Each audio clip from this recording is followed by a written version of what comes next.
Magandang umaga po sa ating lahat dito sa ating bahay-sambahan at sa mga ating tagapakinig sa social media. So bago po tayo dumako sa ating pag-uusapan sa araw na ito, tayo po kayo magpapanalangin. Dakilang ka o Diyos, tuloy nga pong buhayan iyong mga salita. Panginoon, na sa bawat linggo, Panginoon, na kami po ay tumutungo sa bahay-sambahan ay meron kaming mga bagay na natututunan na mula sa inyo, Panginoon. Sa lumipas po na linggo, Panginoon, namin po hinihingi ng kapatawaran kung kami man po ay may mga pagkukulang, Panginoon. At gayon din po ay aming ipinananalangin, Panginoon, ang susunod na linggo ang aming haharapin, Panginoon. Lord, sa umaga po nito, akin pong ipinananalangin na kayo po ang magsilbing aking mga labi, Panginoon, aking boses, Panginoon. Gamitin na po ako, God, to pass the message kung ano man po ang nais mong iparating sa aking mga tagapakinig, Panginoon. Bigyan mo po ang bawat isa ng pagdinig na nagmumula sa inyo, Panginoon, at bukas ng mga puso, Panginoon, para po maintindihan po namin lahat kung ano ang nais niyo iparating, Panginoon.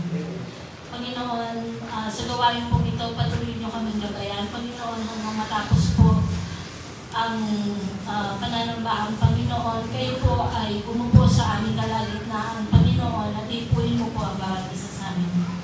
Ang lahat po ng ito, Panginoon, ay aming dinadalangin sa madalis na pangalan ni Jesus. Amen. Kamusta po tayong lahat? Kaya ng kapain sobrang init, pero tayo po'y pinagpala dahil meron tayong mga mumunang masisilungan. At may mga, iba po sa atin ay may mga air condition. Mataas na ng kuryente pagkatapos, at least malamig ngayon. Tayo po'y may mga ref at mga sukit tindahan na nagpo-provide ng yellow at coke natin. Okay. So, for today po, lahat po tayo ay nandito para sa ating topic. Hindi po para pakinggan yung ating topic, pero yung ating pong mismong topic. Di ba? Hearing God and obeying His words. So ito po ang ating primary reason kung bakit tayo tumutungo sa church every Sunday is to hear the Word of God. Hindi ba? Bukod po sa ating pagbabalik ng pagpupuri sa Diyos, tayo po ay tumutuko sa bahay-sambahan para tayo ay makinig ng kanyang salita. So, for today po, binase ko po yung ating topic sa Matthew 7:24. So, ang sabi dito, everyone then who hears these words of mine and does them will be like a wise man who built his house on the rock. So tayo po bilang mga Kristiyano, ang basihan po ng ating pananampalataya, syempre yung ating faith kay God, ay yung ating mga natututunan sa mga nais niyang iparating sa atin. Tayo po ay napakapalad bilang yung salita ng Diyos is readily available. Nababasa natin yan sa Bible, mahanap natin yan sa social media. Meron tayong mga elders ng church, ng family, na may pundasyon sa pananampalataya na pwedeng gamitin ni Lord, mga kaibigan na pwedeng gamitin ni Lord para ipasa kung ano yung nais niyang iparating sa atin. Noong unang panahon, hindi lahat through the Bible history, hindi po lahat ng tao ay nakakakausap kay Lord. Merong mangilan-ngilan na kinakausap niya ng direkta. Pero hindi po lahat ay open para sa salita ng Diyos.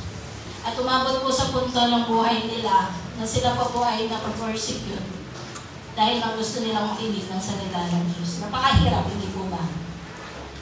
Ako po, aminado ako. Siguro kung nabuhay ako ng mga panahon ng after death of Christ, nung pinapatay ni Nero yung mga Kristiyano, siguro isa na lang ako sa mga hindi nakinig. Diba? Nakakatakot yun, pupugutan ka ng ulo, papakain ka sa liyo. Diba? Pero tayo ay mapalad kasi nilagay tayo ni Lord dito sa generation na to. Hindi natin kailangan magpakain sa leon para lang makinig ng salita ng Diyos or para i-practice yung ating faith. Ano? Okay, so katulad po ni Abraham, siya ay direktang kinakausap ng Diyos. Nagpapadala siya ng anghel para kausapin si Abraham. Si Samuel na kinakausap habang siya'y natutulog, siya'y nakakarinig ng boses. Samuel, Samuel. Hindi ba? Si Joseph, the dreamer, kinakausap ni Lord sa kanyang mga panaginip. So napaka-special po ng paraan ni Lord para iparating yung kanyang mga salita. At lahat po ng aking mga nabanggit at lahat po ng Bible personalities na sumunod at kinausap ni Lord ng direkta. David is also one of them. Lahat po sila ay sumunod. Kahit po may mga mangilan-ngilan na alam natin kinausap ni Lord, pero matigas ang ulo like Jonah, Adam and Eve. Sa bandang huli po ay nagbalik sila kay Lord. Why? Because we know that every commandment that comes from the Lord comes with a promise. Ano? Okay, so bago po tayo tumuloy, nais ko pong basahin sa inyo yung Psalms 19:7 to 11.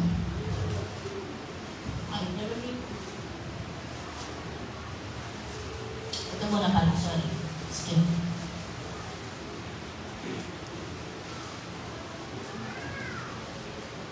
Okay.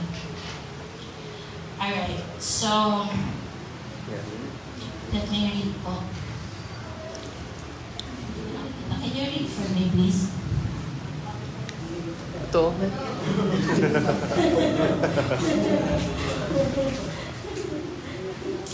The law of the Lord is perfect, refreshing the soul. The statutes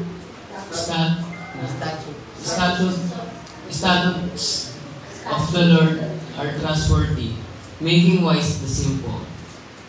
The precepts of the Lord are right, giving joy to the heart. The commands of the Lord are radiant, giving light to the eyes. The fear of the Lord is pure, enduring forever. The decrees of the Lord are fear, and all of them are righteous. They are more precious than gold, than much pure gold. They are sweeter than honey from the honeycomb. By them your servant is warned, in keeping them there is great reward. Alright, so babasahin ko po siya in Tagalog para po malinaw po sa ating lahat. So ang sabi dito, ang batas ni Yahweh, so ito po ay sinulat ni Haring David. Ang batas ni Yahweh, walang labis, walang kulang. Ito'y nagbibigay sa tao ng panibagong kalakasan. Ang tuntunin ni Yahweh, mapapagkatiwalaan, nagbibigay ng talino sa payak na isipan. Ang utos ni Yahweh ay makatuwiran, ito'y nagpapasaya sa puso at kalooban. Ang mga tagubilin ni Yahweh ay tama, nagbibigay sa isipan ng hustong pangunawa. Paggalang at pagsunod kay Yahweh ay dalisay. Magpatuloy ito magpakailanman. Ang mga hatol ni Yahweh ay tunay na makatarungan, patas at walang kinikilingan. Mas kanais-nais pa ito kaysa gintong lantay, mas matamis pa kaysa pulot ng pukyutan. Ang mga utos mo, Yahweh, ay babala sa iyong lingkod. May malaking gantimpala kapag aking sinunod. So ito po yung description ni David sa scripture of the Lord. Kung makikita po natin dito, describe niya kung gaano ka-importante, kung gaano katatag, kung gaano ka-just yung mga salita ni Lord. Hindi ba? Okay. So, sa ating pong pagkikinig ng salita ni Lord, sa ating pong pagbabasa ng salita ng Diyos, meron po tayong mga bagay na nabibuild inside us. Hindi po tayo, di ba pag nagbabasa tayo, halimbawa nagbabasa tayo ng stories, pocketbook, yan yung mga kapanahonan, pocketbook panahon. Yan, may mga webtoon. Di ba, if it is a love story, it stimulates kilig. Tama po ba? Kapag yan something na nakakakiliti ng utak, it stimulates our brain. Hindi po ba nag-iisip tayo? So katulad ng ating pagbabasa at pakikinig sa salita ng Diyos, it stimulates prayer. Bumubuo tayo ng relasyon. We want to speak more to God. Kasi mas gusto natin iparating sa Kanya kung ano ang nais natin iparating. Yung ating saloobin, yung ating nararamdaman, yung ating mga pangangailangan, yung ating takot, yung ating pagpapasalamat. We just build our relationship with Him. At sa paglalim po ng ating relasyon kay Lord, we build trust. Trust that comes from faith. Hindi po ba? Hindi po natin mapapagkatiwalaan ng isang tao na hindi natin kilala. That is why we have to read the Word of God. Kasi kailangan natin siyang maintindihan. Kailangan natin makilala kung gaano ka-powerful si Lord. Naririnig po natin yung mga praise and worship songs. They are very available. Readily available. Maririnig mo sila kahit saan. Ngayon nga yung praise and worship song, minsan pumapantay na sila dun sa mga kanta. Kahit saan maririnig mo na. Hindi ba? Pero kung ang personal na relasyon po sa ating Panginoon ay wala, hindi natin maiintindihan kung ano yung mga nilalaman ng mga kanta niya. Di ba? So sabi nga dito, two things that lead us to be fully united with God. Prayer and tongues. Hindi po tayo magiging isa sa ating Panginoon kung hindi natin siya alam kausapin. Kumbaga sa ating mga asawa, hindi pwedeng asawa natin sila kung hindi natin sila kinakausap. Hindi ba? We have to be united as we speak with them. Ganun din po sa Panginoon. At syempre, ang tiwala. Nung tayo po ay naging mga Kristiyano, ibinigay natin ng buong buo ang ating mga buhay sa Panginoon. Hindi ba? At yun ay, syempre natutunan, nalaman natin, dahil narinig natin yung salita ng Diyos from our elders, from the Bible. Tama po ba? Okay. Okay, moving on.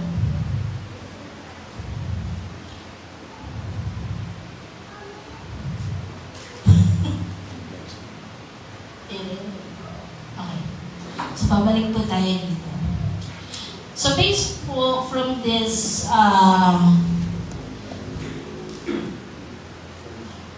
based from dito po sa description ni David about the scriptures. So, may mga bagay na ating makakamtan kung ating bubusugin ang ating mga spiritual na pangangatawan sa salita ng Diyos. Una po is hope. Sabi niya dito, ito'y nagbibigay sa tao ng panibagong kalakasan. Marami po sa atin, usually, this happens from starters. Di ba sabi nga ni Pastor kanina, in one point of our lives, nakilala natin si Lord. Or we came across with God. Usually po this happens in our very low moments of life. Hindi po ba? And that is where God will provide us hope. Panibagong kalakasan. Tutulungan niya tayo para ibalik natin ang ating mga sarili sa tamang landas. Pangalawa, wisdom. Talino. Okay, sabi niya dito, everyone then who hears these words, yung unang verse po kanina, of mine, and thus them will be like a wise man who built his house on the rock. So, tinuturuan po tayo ni Lord para magkaroon po tayo ng tamang desisyon sa buhay. Nagiging gabay po natin to para maisagawa natin kung ano yung tama, kung ano yung nararapat, kung ano yung ating maging Kung ano dapat yung ating maging tamang landas. Okay? Number 3. Joy and satisfaction. Sa mga Kristiyano po na may malalim na relasyon sa Panginoon, whenever they hear the Word of God, kinikilig sila. Meron po bang mga kanta na nakakapagparamdam sa inyo ng gano'n? Yung kapag kinakanta niyo yung worship song, feeling nyo, hinaharalan nyo si God. Di ba may mga gano'n? Ako po kasi yung nararamdaman ko pag narinig ko yung word is the Lamb. Kinikilig talaga ako. Sabi ko nga, kakaiba yung feeling kapag kinakanta o naririnig ko yung kanta. Feeling ko hinaharala ko si Lord. Feeling ko parang lolonke, makanta. Ganun po talaga yung nararamdaman ko kapag So, ito po ay dahil meron tayong personal na relasyon sa Panginoon. Yung ating pananambahan at pagsunod sa Kanya ay nagbibigay sa atin ng kagalakan sa ating mga puso. And this happiness or the joy that we feel and the satisfaction cannot be taken away from us. Hindi po ba? Ang kagalakan na idudulot ng ating pakikinig, pagbibuild ng relationship sa Panginoon is never ending. Okay, next one, righteousness. Katulad po ng nabanggit kanina, it gives wisdom to every one of us. Righteousness, para tayo po ay gumawa ng tama. Tinuturuan niya tayo based from His commandments, His reminders, yung kanyang mga batas na tinuro sa atin para tayo ay mabuhay na mabuting tao. Hindi po natin pwedeng sabihin na yung iyong buhay ay binabase mo o pinapapagkatiwala natin sa Panginoon kung wala tayong humility of the heart. Hindi ba? Wala tayong pag-ibig. Yung patience. Yan ay mga bagay na itinuturo sa atin ng Diyos para maging gabay natin sa ating buhay dito sa mundo. Ang sabi niya dito,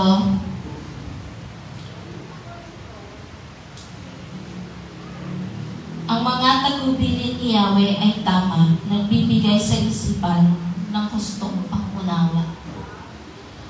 Bilang mga mananampalataya, lahat po ng ating actions, aminin po natin sa ating mga sarili. May mga pagkakataon na kapag tayo ay may ginagawa sa buhay, para tayong sinasampalan, hindi ko dapat ginagawa ito. Hindi ba? May mga ganong pagkakataon tayo sa buhay, hindi ko dapat ginagawa ito. Or kapag pakiramdam natin, feeling natin, may pagtutuwid na nangyayari sa ating mga buhay, binabalikan natin yung mga bagay na ating ginagawa. Tsaka natin sasabihin sa sarili natin, kasi naman hindi ko ginagawa kung ano yung sinasabi ni Lord na gawin ko. At dahil dyan, we go back to it. We obey. We follow what God is telling us to do. Okay? Alright. And also, like what I said po kanina, we obey God's word because of the promises. Si Abraham po, sinunod niya yung sinabi ng Diyos sa kanya na ialay niya ang kanyang anak. Dahil sa pangako. So, bago niya naging anak si Isaac, pinangakuhan siya ni Lord that He will be the God of many nations. Wala po siyang anak, pero He still followed. Nung binigay ni Lord sa kanya si Isaac, sinabi din ni Lord na ialay niya. Pumunta pa rin siya sa mountain para sundan kung ano yung, or sundin kung ano yung sinabi ng Panginoon without thinking. Dahil pinanghahawakan niya yung pangako ng Diyos. Hindi ba? Lahat naman ng mga sinasabi ni Lord ay may kasamang mga pangako.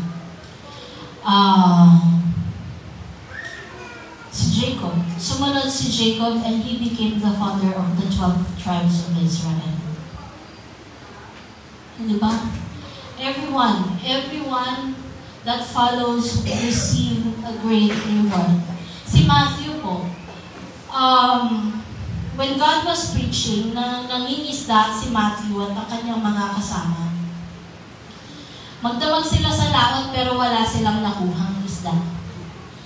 Marahil, noong mga panahon na yon, nagbabakasyon yung mga fish. Nagbabakasyon yung mga fish. Nangyamayang lalo.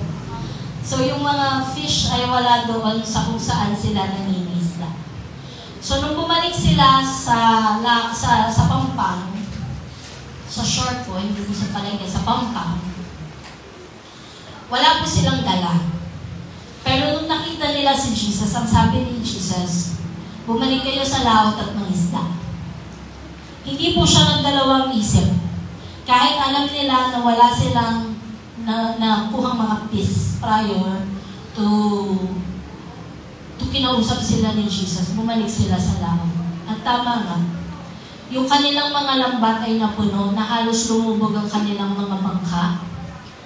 Tumawag pa sila ng backup para lang i-carry nila yung mga fish. Na gano'n din ang nangyari, na halos lumubog na yung kanilang mga bangka sa sobrang dami ng isdang kanilang nakuha.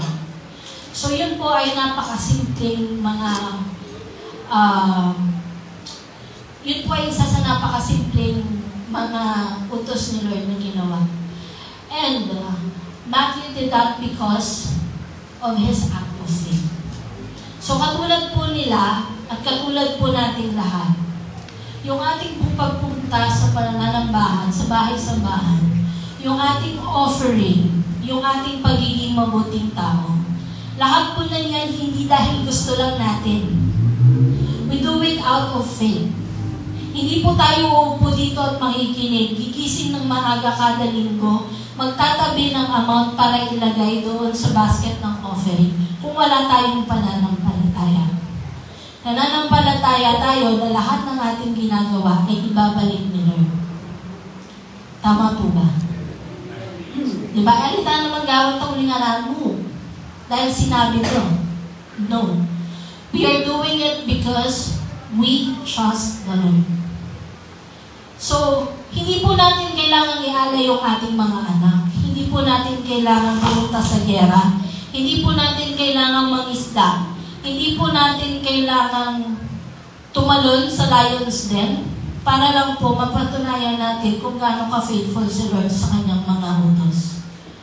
We can start with going to church, listening to the Word, praying, having quiet time with the Lord, discipleship, ministry, yung pagpapractice po natin ng pananalangin sa bawat hapagkainan. Ito po ay yung mga simpleng bagay that we can do to obey the Lord. We practice with small steps. Hindi po natin kailangang pumunta sa Middle East para lang sabihin natin sinalo natin sa Lord at ikinalag natin ang gospel. Hindi kailangang masurpass natin yung pagpupugot ng ulo para lang mapatunayan natin na sinunod natin sa Lord. Yung greatest commandment in God, which is go and make disciples, we can start it with the members of the family. We can start it with our neighbors, workmates, friends. Hindi po ba? So, yung simple act of faith po, katulad nung pagtataas ng kamay habang nag-worship. Also, by the way, worshiping is not just our emotions. Hindi rin po yan yung kanta. Worship is obedience. Obedience means sacrifice. Yun pong ating pagtayo ng ilang minuto habang tayo nagpupuri is an act of faith. Pag-obey yan. Diba? It's not just the rules of the church or the elders of the church. It is the rules of following God. Hindi ba? Tumatayo tayo, tinitiis natin yan. para tayo ay patuloy na makapagpuri sa Panginoon. Simulan po natin sa pananalangin, sa pagbabasa ng kanyang mga salita. Tayo po ay kinakausap ng Panginoon, hindi lang sa Biblia. Palagi natin naririnig yung boses niya. Nakakatakot siguro yun, no? Manginginig siguro yung buong katawan natin kapag narinig natin na direkta yung boses nila. Though we will feel blessed kapag nangyari yun. Pero ngayon po, the words of the Lord is readily available. Katulad nung sinabi ko kanina. Minsan kinakausap niya tayo dun sa mga nakikita nating mga posts sa FB, sa social media. Hindi po ba? Minsan sa billboard. Nakita niyo po ba yun? May na-experience po ako one time sa may Balintawak. Ang sabi niya, let's talk, God. Diba? Hindi man umiepekto yun sa lahat. Pero kung yun ay direktang mensahe sa iyo ng Panginoon, mararamdaman mong para sa iyo yun. Kapag binuksan po natin yung ating mga Biblia, kung tayo ay mga tanong, manalangin tayo bago natin buksan yung ating mga Bible at siguradong sasagutin tayo ng Panginoon. Alam niyo po, bago ko ginawa itong message na to, it always amazes me. No? Kasi parang hinihanda ni Lord yung pagtayo ko sa pulpito sa buhay ng aking ama. Yun po kasing ginagamit kong Bible ay Bible niya. And every time po na mag-iisip ako ng topic na aking isi-share sa church, magsasearch ako sa internet kung ano yung mga Bible verses na pwede kong gamitin na sa places. At pag binuksan ko po yung kanyang Bible, naka-highlight yung mismong verse. Tapos may footnotes. Nakaka-amaze. Kasi parang alam na niya, 2 decades before, nagagamitin ko yung verse na yan. Same po dito. Naka-highlight po ito dun sa Bible niya. Tapos sa gilid may notes. Napaka-amazing. Ito po na-share ko po ito sa Bible study one time. Nung ako po ay high school, and this became my life verse. Nung ako po ay high school, yan po yung kasagsagan na nauso ang cable.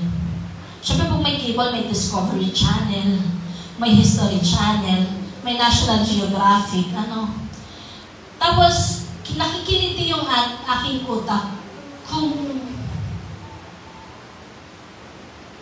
gusto kong makakahanap ng mga evidence dun sa existence ni God at dun sa mga nababasa, naririnig ko sa Bible. Alam ko mali. Deep inside me, alam ko mali.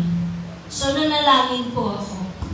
And when I opened the Bible, it took me to 2 Corinthians 5:7.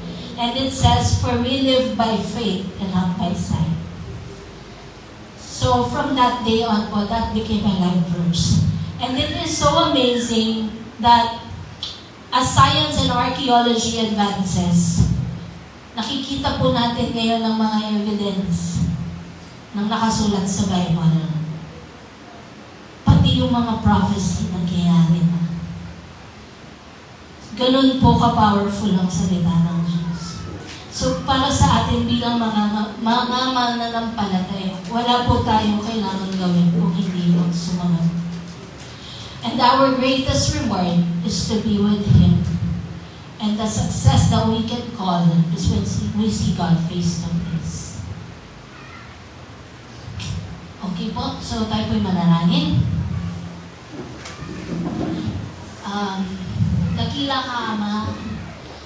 Maraming salamat po, Panginoon, sa mensahe na iyong i-share po sa amin today, O God. We all know, O Lord, kung gaano ka-powerful ang inyong mga salita, Panginoon. They could be reminders to us, O Lord. It could be something that you want us to do. It could be something para maging masaya kami, Panginoon. Or para bigyan po kami ng assurance, Panginoon, habang kami po ay patuloy na nakikipagbuno, Panginoon, sa aming buhay dito sa lupa. Panginoon, Panginoon, kami po ay patuloy na nananalangin sa inyo, Panginoon. Bigyan niyo po kami, O Lord, ng will, O God, na buksan po yung aming mga Biblia, Panginoon, and to seek more of you, O God. Katulad po, Panginoon, ang paghanap niyo sa amin, O God, bilang kilalanin niyo po kami bilang inyong mga anak, Panginoon. Turuan niyo rin po kami, Panginoon, that deep down in our hearts to seek for you, God.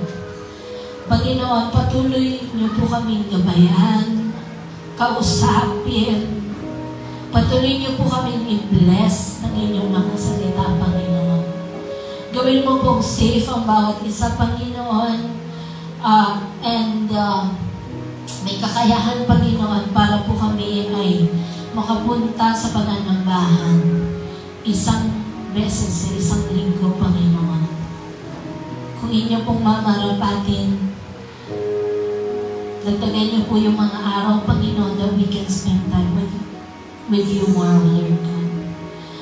Panginoon, bigyan niyo po ng direksyon ng bawat isa sa amin. Bigyan niyo po ng direksyon ng bawat isa sa aming buhay. Patuloy niyo po kaming gabayan, Panginoon, at ang lahat po ng aming pagpupuri at pasasalamat ay aming binabalik in Jesus' name. Amen.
Sobrang nakaka-bless. We'd like to thank God, thank the Holy Spirit for giving wisdom to Sister Kaysa on this topic this morning. Konting karagdagan lang po. In Psalms 119, verse 105, it says, "Your word is a lamp for my feet and a light on my path." Totoo naman po. That whenever God is telling us na to obey His word, para sa atin naman yun eh. Whenever God is telling us na kailangan tayong sumunod sa Kanya, hindi lang para ipakita niyan siya'y superior, siya'y Diyos, o siya'y Panginoon. Kundi, yun ay simbolo ng Kanyang pagmamahal sa atin. Kasi,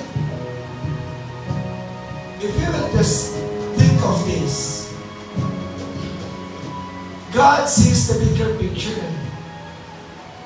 We can only see the small part of the picture. Ibig sabihin, kulang yung ating kaalaman. Nakikita lamang natin yung kung ano yung kakunti. But when we trust the Lord in our lives, sabi Para siya nasa tuktok ng bundok, kitang-kita niya ang bawat pangyayari. Kitang-kita niya hindi lamang yung nakaraan, hindi lamang yung ngayon, kundi yung ating bukas. Pwede natin ipagkatiwala ang ating bukas sa Panginoon, but not to ourselves, kasi hindi natin yun alam eh. Alam mo ba yung mangyayari after 1 hour? Alam mo ba yung mangyayari mamayang gabi? Alam mo ba yung mangyayari after next week? Hindi. But the Lord knows it kasi He's already there. Kaya nga ba sinasabi dito, the word is a lamp for my feet and a light for my path. Ang sabi ni David, yun ang ating ilawan. Diba? Nasubukan mo naman maglakad sa isang lugar na walang ilaw kapag gabi. Nadapa ka. Kung minsan matatapilok ka, o kung mayroong mga basura dyan, ikaw ay masusugatan. Same is true in our lives po. Siya, ang kanyang salita ay ilawan sa ating mga paa para tayo magkaroon ng isang matagumpay na buhay. Para tayo magkaroon ng isang buhay na masagana, buhay na may kapayapaan at may kagalakan sa puso. So, when God is telling us that we have to obey His word, para sa atin pong ikabubuti yun. Amen po ba? Amen. So, ako po, whenever I pray in the morning, I always see to it na nababanggit ko kay Lord, Lord, gabayan mo po ako sa lahat ng aking iniisip, sa lahat ng aking sasabihin, sa lahat ng aking gagawin. Doon hindi ako magkakaroon. Whenever we pray, wala akong nasasayang na salita. Kasi when we pray, God is there. Listening. At gagawin niya yung iyong hinihiling in Jesus' name. Why in Jesus' name? Katulad ng ating inawit kanina, the name of Jesus is so powerful. It can break curses nga eh. It can break yung anumang, ang yung mga ninuno, ang yung tatay, ang lolo, may sakit na namamana. Ang puputol sa iyo sa inyong makikipagrelasyon kay God. Kaya ba, when you are a Christian, wala lang po yung sinasabi natin, may rason. Kasi na-break na yung curse na yun. Curse po yung uso. Na-break na sa iyo. So, wala na, kahit po yung mga namamana natin na mga sakit, mga ugali ng ating mga ninuno, nag-break po sa atin yun. Nag-uumpisa sa ating pagtanggap sa Panginoon. Amen po ba? Amen. So, tayo po tumayo at tayo may manananggal. Aming Ama, salamat po at napaka-powerful po ng inyong mga salita. Sabi mo nga sa iyong salita, ang mga salita mo ay pwedeng pumasok po sa aming kaloob-looban. Salamat sa umagang ito na puno po kami ng pagpapalang natanggap sa aming salitang aming pinagsalusaluhan. Nawa, Panginoon, ay iukit po ito sa aming mga puso't isipan sa ngayon po, sa paglabas po namin ng aming bahay-sambahan ay ito po ay may isa buhay po namin. Pagpalain mo po ang bawat isang nakapagkinig ng iyong salita ngayong umagang ito at pagpalain mo rin ang iyong ginamit na mensahero na si Jesus Cristo, Panginoon. Hayaan mo, Panginoon, na marami pang karunungan na buhat sa iyo ang sumakin niya, o Diyos, na sa gayon po ay hindi lamang po ngayon, kundi sa mahabang panahon ay magiging kabalikan po namin siya sa ministry na inyong pinagkatiwala sa inyong mga lingkod. Salamat po, Diyos. Pagpalain mo po bawat isa. Nawa po ay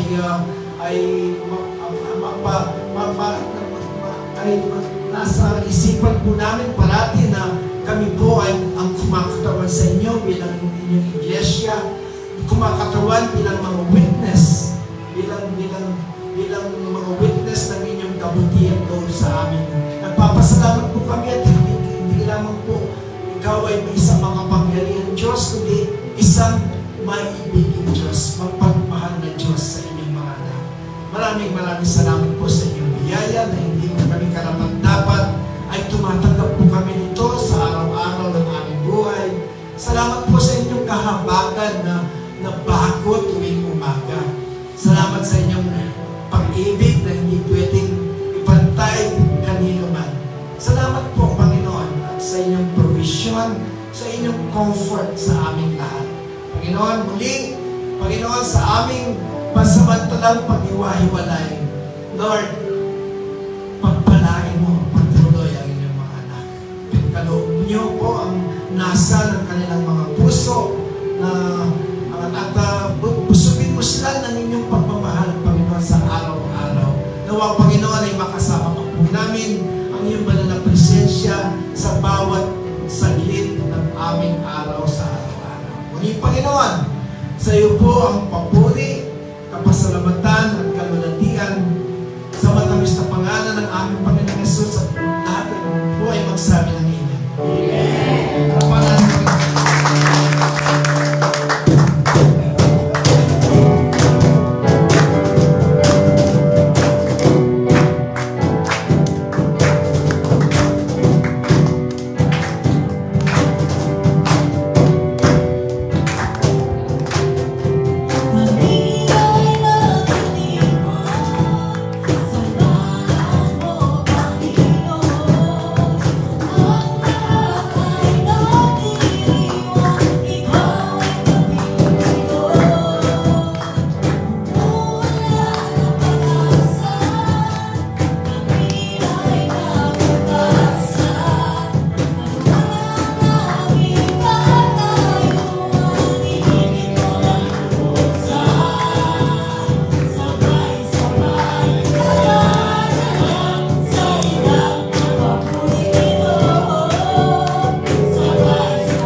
God bless everyone. God bless everyone. See you next Sunday po. See you next Sunday.